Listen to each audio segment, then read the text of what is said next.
வணக்கம். பரபரப்பான பீகார் சட்டமன்ற தேர்தல் பிரச்சாரத்திற்கு மத்தியில் மக்களவை எதிர்க்கட்சித் தலைவர் ராகுல் காந்தி சனிக்கிழமை விடுமுறை எடுத்துக்கொண்டு பச்மாரி மலைப்பகுதியில் புதிதாக நியமிக்கப்பட்ட மாவட்ட மற்றும் நகர தலைவர்களுக்கான மத்திய பிரதேச காங்கிரஸ் பிரிவினுடைய பயிற்சி முகாமில் உரையாற்றியிருக்கிறார். ஜூன் மாதம் போபாலில் இருந்து அவர் தொடங்கிய நிறுவன மறுசீரமைப்பு முயற்சியான சங்கதன் ஸ்ரீஜன் அபியானின் கீழ் நியமிக்கப்பட்ட தலைவர்களுடன் முன்னாள் காங்கிரஸ் தலைவர் பேசினார். மத்திய பிரதேசத்தில் 2028 சட்டமன்ற தேர்தலுக்கு தயாராவதற்கு அமைப்பை வலுப்படுத்துதல், சித்தாந்த தெளிவை உறுதி செய்தல் மற்றும் பொதுமக்களுடன் நேரடி தொடர்பை உருவாக்குதல் ஆகியவற்றுடைய அவசியத்தை அவர் இந்த உரையின் போது அவர்களுக்கு எடுத்துரைத்தார். இந்திய தேர்தல் ஆணையம் மாநிலத்தின் வாக்காளர் பட்டியல்களின் சிறப்பு தீவிர திருத்தத்தை தொடங்கிய போது இந்த உரையும் மாநில மூத்த தலைவர்களுடனான அவரது முந்தைய சந்திப்பும் இருந்தது என்பது நினைவு கூறத்தக்கது. கட்சி வட்டாரங்களின்படி ராகுல் காந்தி அனைத்து மாவட்டங்களிலும் உள்ள காங்கிரஸ் தலைமையை ஒட்டுமொத்தமாக பாஜகவை துணிச்சலுடன் எதிர்த்து போராட வலியுறுத்தியிருக்கிறார். அத்தகைய உறுதிப்பாடு 2028 காங்கிரஸ் அரசாங்கத்தை அமைப்பதற்கு முக்கியமானதாக இருக்கும் என்றும் அவர் கூறியிருக்கிறார். பயிற்சி அமர்வில் காங்கிரஸ் மத்திய பிரதேசத்தில் குறுகிய வாக்கு வித்தியாசத்தில் தோல்வியடைந்து வருவதாக ராகுல் காந்தி கூறியிருக்கிறார். நாம் தைரியமாக தேர்தல்களை எதிர்கொள்ள வேண்டும். அது மட்டுமே மத்திய பிரதேசத்தில் காங்கிரஸ் அரசாங்கத்தை அமைப்பதற்காக வழிவகுக்கும் என்று அவர் கூறியிருக்கிறார்.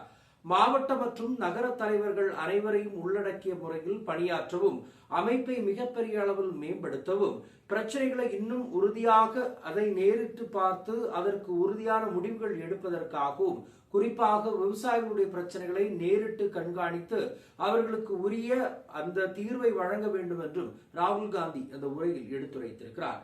முகாமில் உரையாற்றுவதற்கு முன் மகாராஷ்டிரா காங்கிரஸ் தலைவர் ஜிது பட்வாரி, எதிர்க்கட்சி தலைவர் உமா சிங், முன்னாள் தலைவர் திக்விஜய் சிங், முன்னாள் அமைச்சர் கமலேஸ்வர் பட்டேல் மற்றும் முன்னாள் மத்திய அமைச்சர் அருண் யாதவ் உள்ளிட்ட மூத்த மாநில தலைவர்களுடன் ராகுல் காந்தி ஒரு கூட்டத்திற்கு தலைமை தாங்கினார். பாஜக ஆளும் மாநிலத்தில் சங்கதன் ஸ்ரீஜன் அபியானின் கீழ் செய்யப்பட்ட சில நியமங்கள் குறித்து 2 மாதங்களுக்கு முன்னர் அவர் அதிருப்தி தெரிவித்திருந்தார். பச்மாரியில் அவர் 19 மணி நேரம் தங்கியிருப்பது முக்கியத்துவம் வாய்ந்ததாக இருந்திருக்கிறது. ஒட்டுமொத்தமாக நான் இன்று மத்திய பிரதேசம் செல்கிறேன். குழந்தைகளுக்கு மதிய உணவு வழங்கப்படுவதை செய்தித்தாள்களில் பார்த்ததிலிருந்து என் இதயம் உடைந்து போயிருக்கிறது. நாட்டின் எதிர்காலம் தங்கள் கனவுகளில் தங்கியிருக்கும் அதே அப்பாவி குழந்தைகள் இவர்கள்தான். அவர்களுக்கு கண்ணியமாக ஒரு தட்டு உணவு கூட கிடைக்கவில்லை என்று காங்கிரஸ் எம்பி எழுதியிருக்கிறார். பாஜக அரசாங்கத்தினுடைய 20 ஆண்டுகளுக்கு மேலாக அவர்கள் குழந்தைகளின் தட்டை கூட திருடி விட்டார்கள் என்றும் அவர்களுடைய வளர்ச்சி வரும் மாயை என்றும் பிரதமரும் முதல்வரும் இதை பற்றி வெட்கப்பட வேண்டும் என்றும் இந்தியாவினுடைய எதிர்காலம் பரிதாபகரமான நிலையில் இருக்கிறது என்றும் அவர் கூறியிருக்கிறார். ஒட்டுமொத்தமாக இதற்கிடையில் பச்மாரிக்கு ராகுல் காந்தியினுடைய வருகையை கேலி செய்த முதல்வர் மோகன் யாதவ் பீகாரில் நடந்த ஒரு தேர்தல் பேரணியில் பீகாரில் காங்கிரஸ் மற்றும் மகாகட்பந்தனுடைய நிலையை ஒருவர் நன்கு புரிந்து கொள்ள முடியும்.